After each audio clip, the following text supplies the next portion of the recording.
Welcome to your astrological forecast for the week of Monday, June 6th through Sunday, June 12th, 2022. This week, the mercurial focus continues. We just had Mercury turn direct last Friday on June 3rd, and now Mercury is slowly but steadily gaining speed, turning direct. And so Mercury is still kind of stationary as we especially begin this week here. So that, like I talked about in the last forecast, that intensifies the Mercury energy. So our mannerisms, our information we come across, the information we deliver and communicate, all of that is sort of intensified. It may be a little bit serious or edgy at times. And then this just puts like an overall greater influence on the Mercury energy in general. So again, how are we learning, adapting? How are we kind of re-examining our daily connections? Connections is a big keyword for Mercury. So the connections you make mentally with information, but also your social connections, who are the people you see every day. All of this, we may approach in maybe an intensified manner, and all of this is up for reevaluation, especially because we are emerging from Mercury retrograde. We have hopefully gleaned a lot of new information and insight from that rather dysfunctional period. And now we're moving forward and applying that insight. So it's very important. Just because Mercury retrograde is technically over doesn't mean we have yet moved on from those themes. We're still dealing with the same themes we were during Mercury retrograde. It's just that now we are doing so in a much more linear, productive, more straightforward type of way. We're moving forward, moving on, and kind of getting shit done, so to speak. There's a big mercurial focus, not only because Mercury is direct and stationing direct, I guess you could say, but also we have the Sun in Gemini. Sun is right in the middle of Gemini as we start this week, so we are in the middle of that expression of Mercury. But Mercury does have two expressions, like all the inner planets. Mercury is also in domicile in Virgo, and we'll get a big taste of Virgo energy as well with a first quarter Virgo moon at the start of this week. So we will experience both sides of Mercury. The Gemini Sun, which is focused on indiscriminate obtaining of information or accumulating information, but also the Virgo side of Mercury, which is more about refinement and more about discriminating what's important, what is of value, how can we make this work.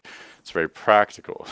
I just want to stress that there's these two opposing yet complementary sides of Mercury. Gemini, which obtains information indiscriminately, and Virgo, which much more discriminates. It wants to make sure things can be effective and of use. Okay. And again, we'll experience both of those with this rather interesting first quarter moon, and I'll talk more about that in just a moment. Besides that, this week we also have, let's talk about the moon. So the moon will be gaining light. It's waxing, so it's gaining light in the sky. That means steadily increasing kind of activity and intensity as far as the moon is concerned.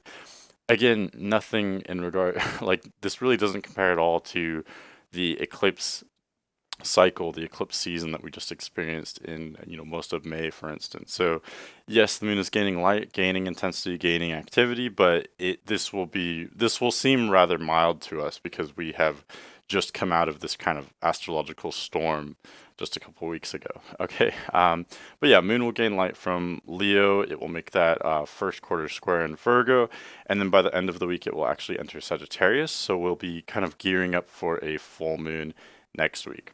This week, the one major aspect I would take note of would be Venus passing Uranus this week. So Venus is conjoining and passing Uranus, and we'll talk more about that, but I would especially look at, finances, personal resources, and also shared resources as well. So like stocks, the economy, all of that. There may be, you can kind of expect the unexpected with financial things, resources, things of that nature, especially as we get closer to that aspect. Okay, so enough said. Let's get into the specifics here. Let's go day by day. We start out Monday, June 6th. There is one major aspect. Actually, before I talk about that, let's talk about the moon. So, the moon actually enters Virgo very close to midnight Eastern Standard Time. It's just after midnight Eastern Standard Time. So, depending on where you are, you'll start Monday, June 6th with moon either in Virgo or Leo. But the moon will be in Virgo for basically the whole day in most places where you are. So again, Sun in Gemini, Moon in Virgo. This is rather interesting to me because, not only is Mercury turning direct, but Mercury is also ruling both the luminaries. So it's all about Mercury. It's all about information and habits and kind of editing things. Mercury likes to edit and kind of tweak things. It likes to make sure that everything is optimized and, highly effective, that it's not perfect. People with strong Mercury placements know very well there's no such thing as perfect, but they're always constantly trying to make things better, to improve things. So that's something that we can all experience with these heavy Mercury placements. And looking at Sun and Gemini with Moon and Virgo, to me, this really is like the most ideal combination for spring cleaning. It really, really is. That's the best kind of manifestation of it, I would say. We're literally in spring, but with this moon in Virgo and this super heavy Mercury influence, we're going to be really focused on, kind of out with the old, in with the new, clearing out the clutter. And this is something that, I've thought about recently, and I think it's relevant because, again, it pertains to the astrology that, your outer world is a reflection of your inner world. And I think they both reflect each other. Your inner world is also a reflection of your outer world. They both, humans are literally made mostly of water. We're really just like wisps of energy. We're these kind of pots of emotion, and we kind of melt into each other. We melt into our surroundings. We reflect our surroundings reflect us. And so that's where, if you are in a cluttered or chaotic environment, that is a direct manifestation of clutter, so to speak, that is coming from within you. But like I said, it goes both ways. The clutter within you is also a reflection of your environment as well. So I think this is a really, really great opportunity um, to kind of take stock and to reorganize, to make order out of chaos with our environments, with physicality. Mercury is kind of focused on, physicality, especially with Moon and Virgo here. And this is a great time. Why do I say it's great for like spring cleaning? It's not just because of the mercurial focus. It's also because we're gearing up for that first quarter moon. As the moon enters Virgo, it's beginning to be within orb of that square to the sun. And the first quarter square, I think more so than any other part of the lunar cycle, even the full moon, really makes us edgy, anxious. It drives us to take action. Okay, so let's look at the pros and cons. Let's start with the pros first. The pros would be, this is a great time to, reorganize, as I've said, and to take action. We're going to be really, really motivated to, I don't know, optimize things, to clear out the old, to make way for the new. The only downside is that with heavy amounts of mercurial energy and especially this gearing up to this first quarter moon as well, all of this can create a lot of anxiety, stress. There's a lot of nervousness. There's a lot of nervousness and anxiety that is associated with mercurial energy. But also this first quarter moon can make us a little bit stressed, restless, maybe even a little bit like frustrated. So my advice for this is the advice that I have for every first quarter moon. I would say you have to take action. If you're trying to rest and have a really chill, relaxing day on Monday, it's just not going to work out. And again, this is not only because of the first quarter moon that we're gearing up toward, but also this heavy Mercury energy. All of this energy, it will fall in your charts in different ways depending on your chart, but it's going to drive you to want to take action and to make improvements in your life in some way. You may be doing that in different parts of your life depending on the way your chart is oriented, but the bottom line is, um, these these aspects are really geared toward productivity. So in a way, it's actually pretty fitting for a Monday. It's gonna kind of it's almost like we maybe don't need as much morning coffee as we start Monday. We're already feeling very kind of jittery, restless, anxious to kind of get out there and get some stuff done, if you will. Um, we do have that one aspect that I put on the back burner for Monday. So we have Sun sextiling Chiron. Sun at 15 degrees Gemini, making a waxing sextile to Chiron at 15 degrees Aries. And I always approach these aspects with Chiron and Aries with a little bit of caution because, as I've stated before, Chiron in Aries is kind of a wild card. Chiron is the wounded healer. It wants to create these open discussions and healing. It wants to be, especially in Aries, it wants to, it drives us to want to be very open and honest with our personal wounds, to be upfront with saying, hey, this is where I've come from. This is maybe some pain or trauma that I've experienced. And I want to be very open about that. I want to be understood. I want to, make my truth known and make my plight known. It can drive us to be rather dramatic in doing so. So, especially with this sun in Gemini, which is driving us to be very communicative and, connect with everyone. There's a lot of like social cohesion and curiosity and interaction. This aspect to Chiron and Aries really to me screams like we're gonna really want to talk about maybe some kind of deep stuff emotionally, stuff about our past. Um, and there's always a pro and a con. The positive side of this is I really see that this could be beneficial for creating greater understanding, creating some conversations that may be very productive when it comes to emotions and like healing, creating greater empathy and understanding between ourselves. We can have that exchange, maybe find out more about other people's histories and show them kind of our own, create some level of transparency for sure. The only downside I could see with this is that Chiron and Aries I've compared to kind of a screaming baby. And it's okay for us to, be in that state from time to time.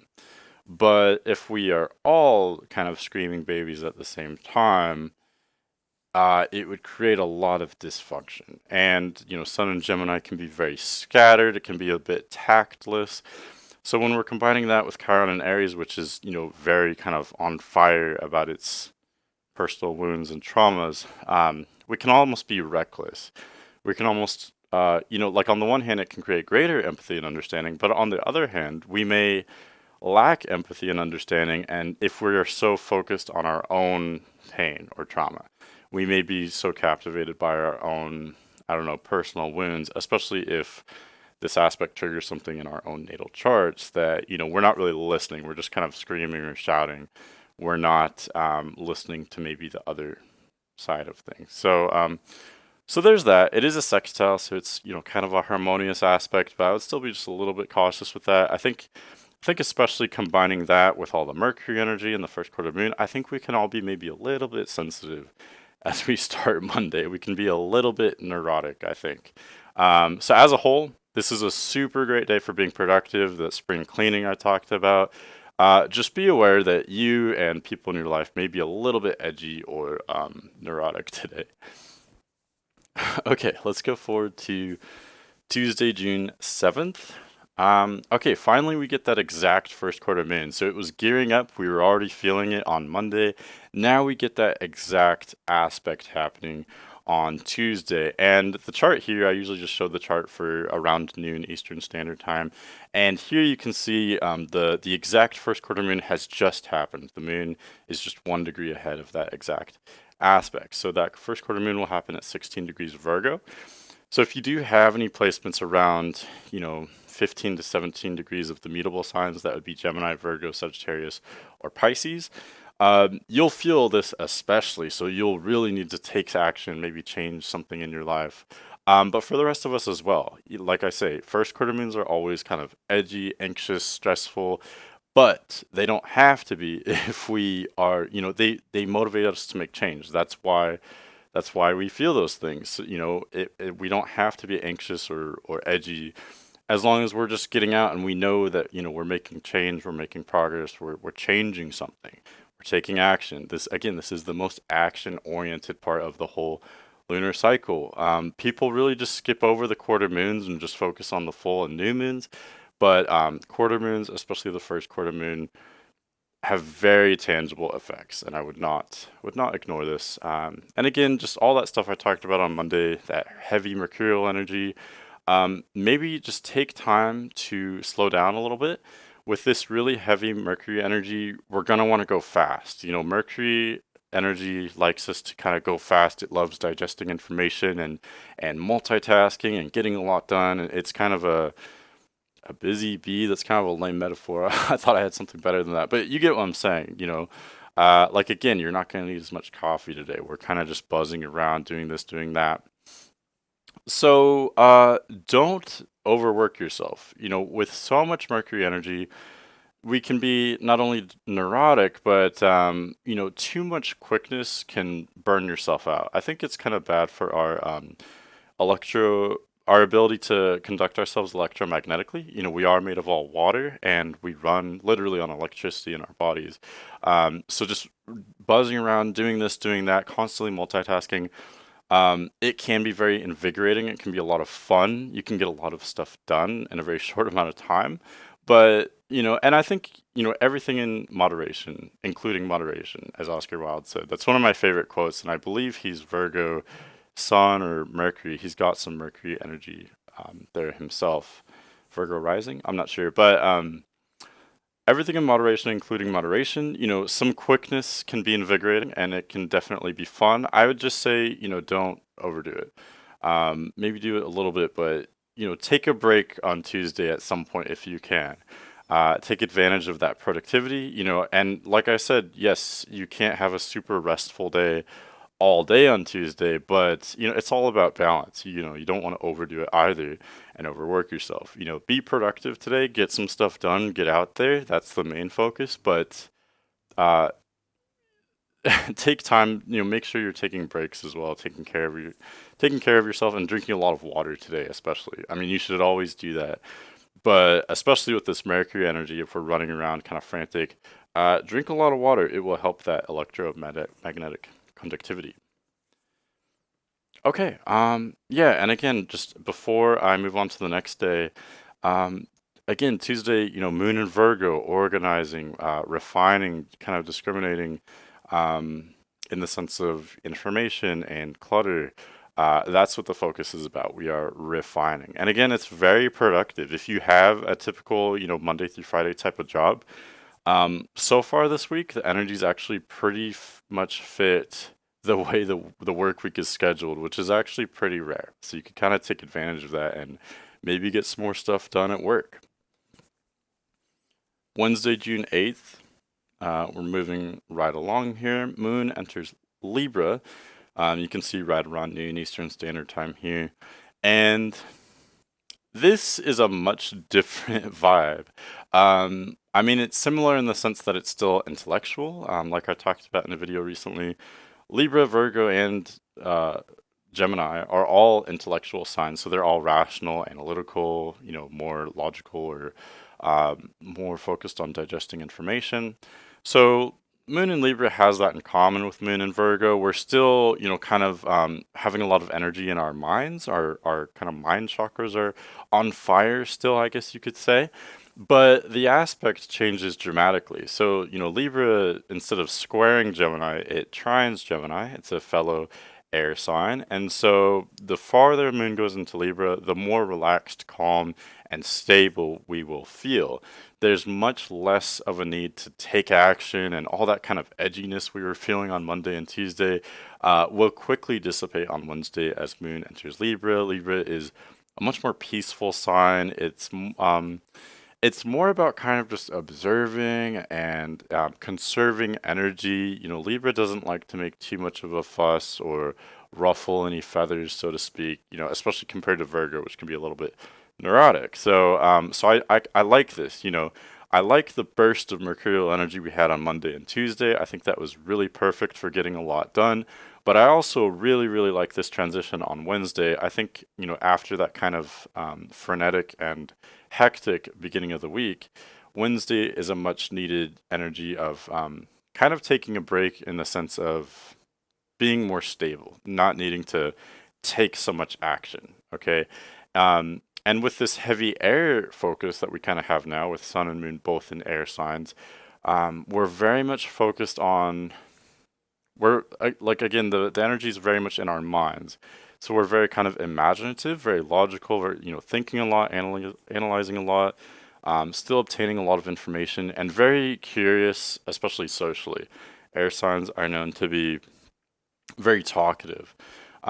People with air, especially air suns, can actually be very quiet as well because they're very observant. But either way, they're thinking a lot. There's a lot of mental energy, as I say. We're observing a lot. We're very curious about each other with all this air energy, for better or for worse. That can create some problems, but it can also create a lot of fun as well. Some really rich conversations, really fun kind of interpersonal dynamics.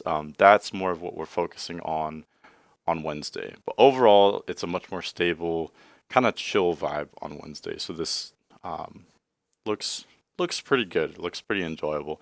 Um, okay, let's move forward to Thursday, June 9th. Moon continues through Libra, and it will actually make that exact trine to the sun. And seeing it in the sky, it.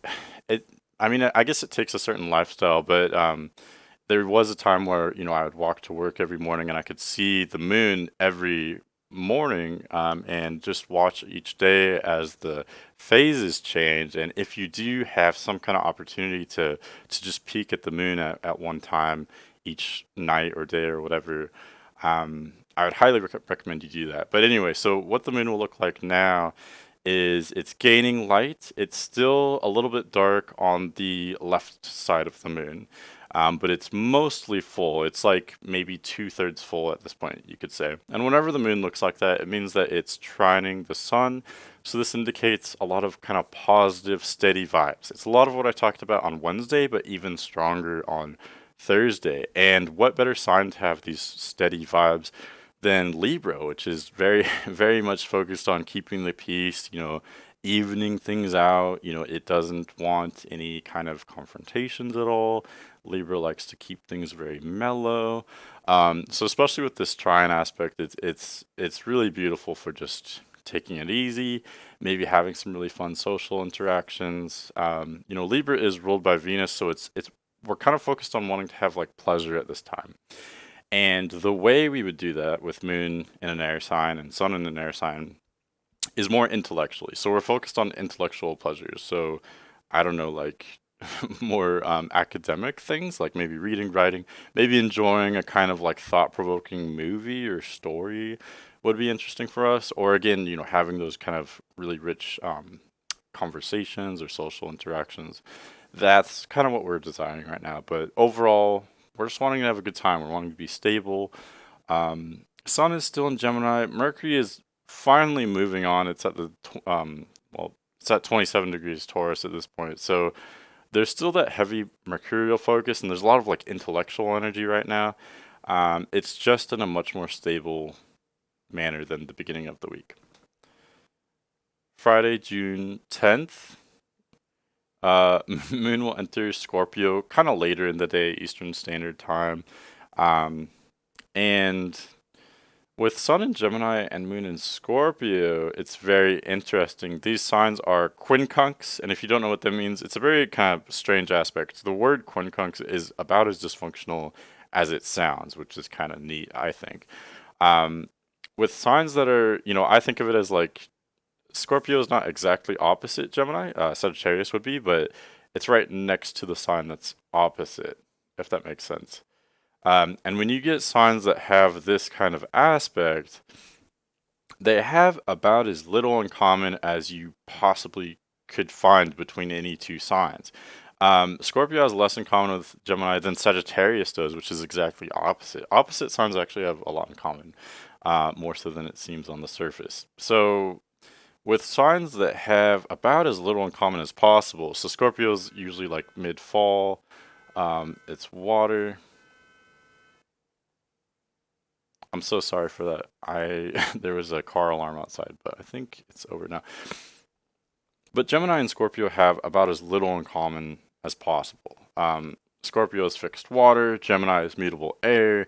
They occur at completely different sides of the zodiac. They have a hard time integrating. So there can be a level of dysfunction that is common with quincunxes, where these energies just don't mesh well. So you can only satisfy one at a time. There's not really any way to compromise in a way that satisfies both energies. So they're like oil and water. They just don't really mix well.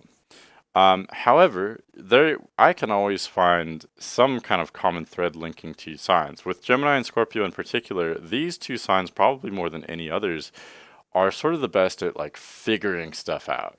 Gemini is doing it in a more logical way, and Scorpio is doing it in a more kind of intuitive or emotional way. But they both have that in common where they want to figure everything out. They want to like get really immersed in something and figure out like how does this work? How does it work from the inside? What are all the ins and outs of it?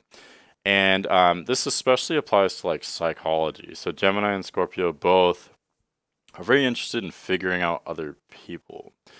So as the moon transits through Scorpio and the sun is still in Gemini, we may all feel a little bit of that, just kind of wanting to like figure each other out, figure everything out. How does this work? How does that work? We might want to take on some rather complicated subjects. Like, again, that's why psychology kind of fits into this because humans are complex, I think, some of us anyway. But even, combining air, sun with water, moon, air and water are the last kind of elements typically, and they are the least physical, sort of. They more correlate to the kind of non-physical energies. Like air is usually thoughts, and water is emotions. Getting less physical at this point. We're getting more in our kind of heads or our imaginations. So with the air, sun, and the water, moon here, again, this is really great for imagining these really complex subjects, taking on complex information, but also just getting kind of lost into like fantasy. Whether it doesn't matter whether these are complex subjects that are true and factual, or complex fantastical subjects. We can get lost in fantasy as well. So that's what I would say is the kind of the overall vibe on Friday. We do have one aspect, one planetary aspect that would be Mercury at 28 degrees Taurus, making a trine to Pluto at 28 degrees Capricorn. I find this very interesting because Pluto is, of course, moving very slow. It's very gradually moving retrograde from our perception. And Mercury is typically pretty quick. Even Mercury now in its kind of sedated, slow state is much faster than Pluto. But because Mercury is traveling much slower than normal, it kind of draws out this aspect, makes it longer and more intense than it otherwise would be. And I think it's also very meaningful because both planets are at the end of their signs. 28 degrees of Capricorn for Pluto and 28 degrees of Taurus for Mercury. So what does this mean? They're both in earth signs. Taurus and Capricorn in particular are very sturdy. Like they're the most stable signs of the whole zodiac, I would say. And they kind of have to do with the structure of our lives, how we manage our resources. A lot of it comes down to the money, but also just, how does our whole system work, whether it's on an individual level or a societal level. So, the laws, the the money, the laws, any kind of resource really. This is what limits us, but it's also what we build upon. It's both the foundation as well as the limitation. Um, and so that's the focus here. So, and with this trine aspect, it shows that Mercury kind of shows what we're thinking about, what we are kind of tweaking or editing. And so this shows that we may be privy to new information regarding our resources, resource management, laws, structure of our lives, structure of society.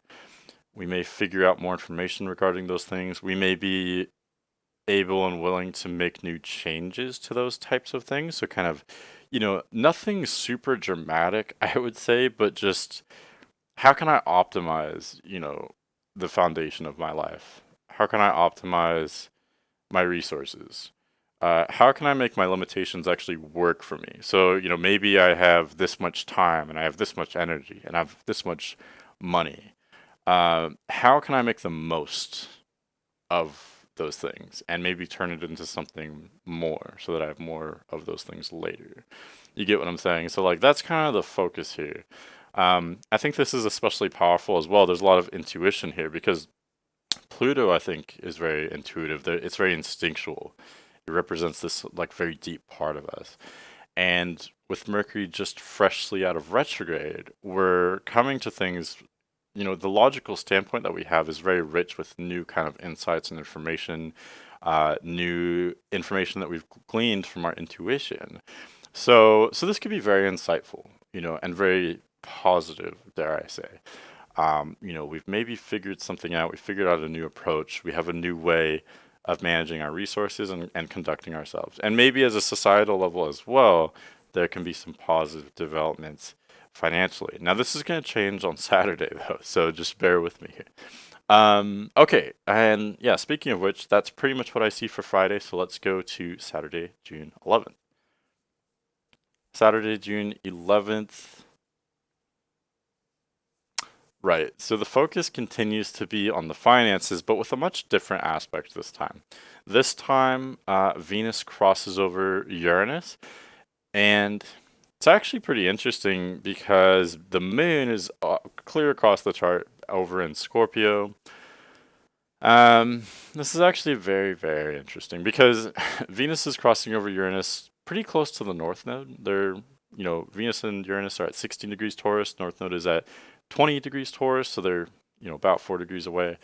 On the other side of the chart, South Node is 20 degrees Scorpio, and Moon will be transiting through kind of the middle part of Scorpio. It travels so fast, I don't want to say a particular degree because it will travel many degrees over the course of the day. So the Moon is here just in time to kind of conjoin the South Node and oppose this Venus-Uranus conjunction. This I find very interesting because it's really lighting up the whole Taurus Scorpio axis, and the Taurus Scorpio axis really pertains more than anything to money. If you want to get a little deeper than that, I would say it pertains to how we support ourselves and our investments. So you may first think of money, but I always say how we support ourselves and what we invest in. A lot of that is emotional as well. How do we feel supported in our lives?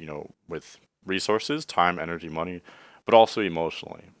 Are we emotionally supporting ourselves? Are we an emotionally supportive environment? That type of stuff, Taurus and Scorpio focus on as well. What are our commitments and obligations? Do we feel secure in this environment?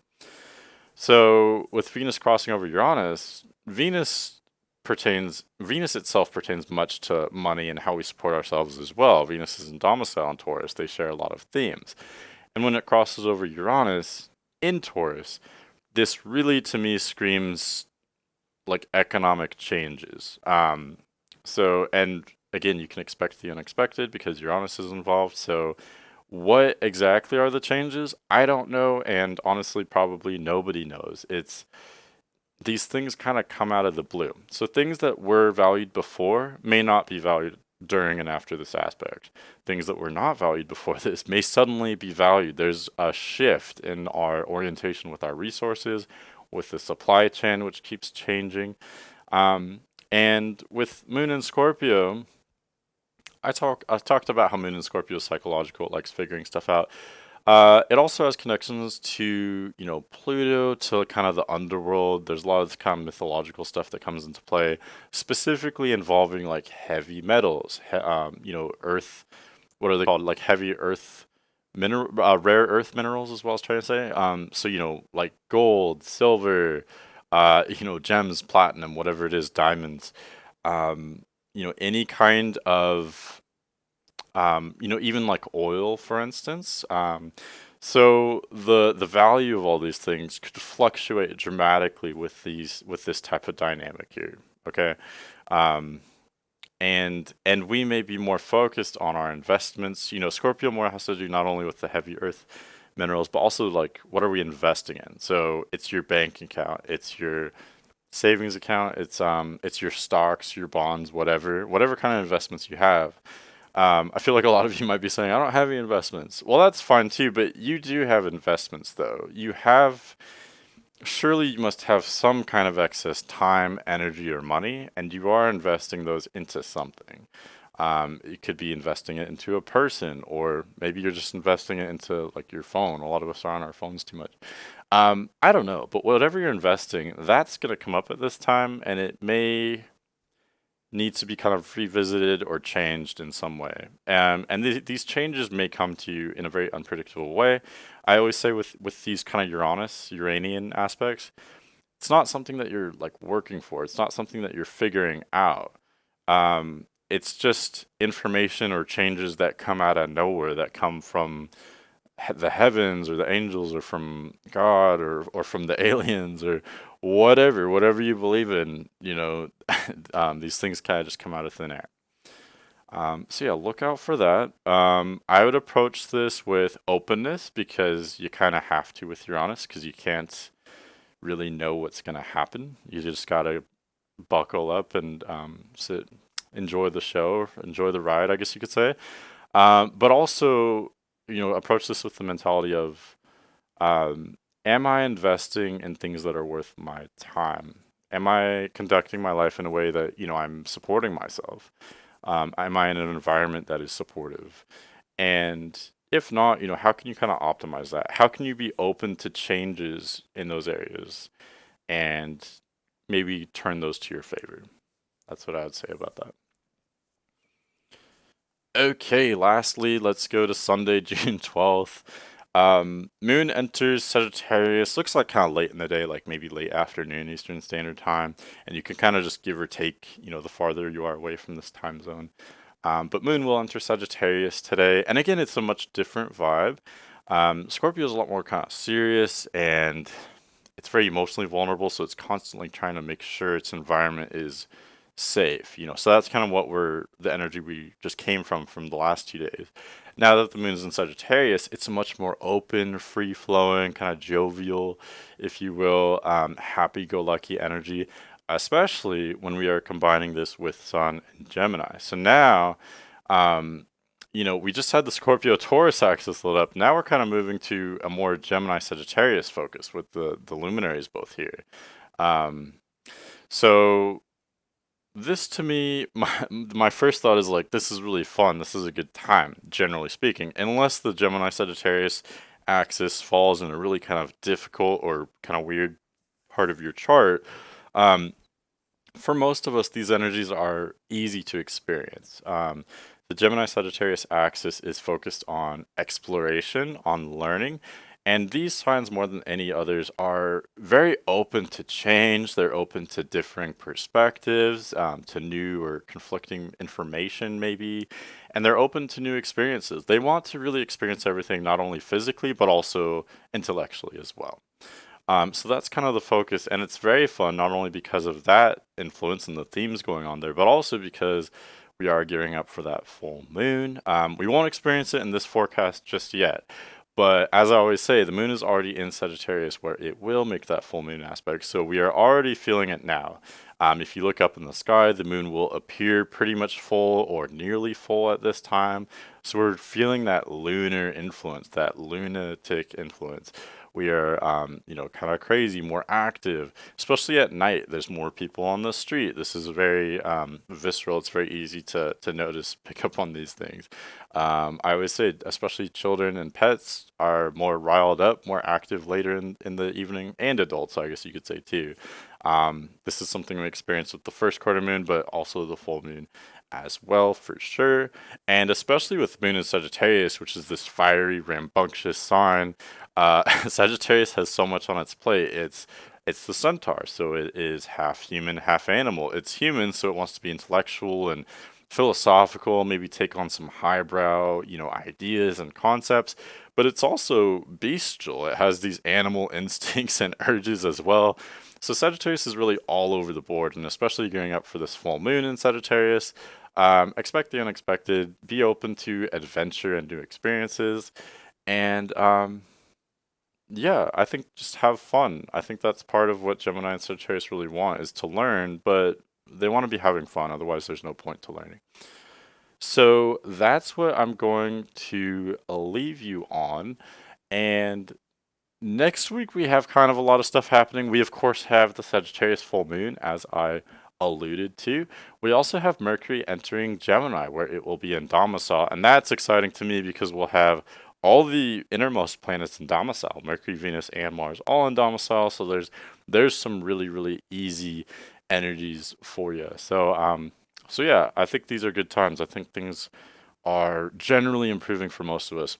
Things are going to be bumpy, but these energies are much easier than what we are coming out of. So that's what I have for you for this week. I hope that helps you. I hope that gives you some kind of clarity in this very confusing and chaotic world.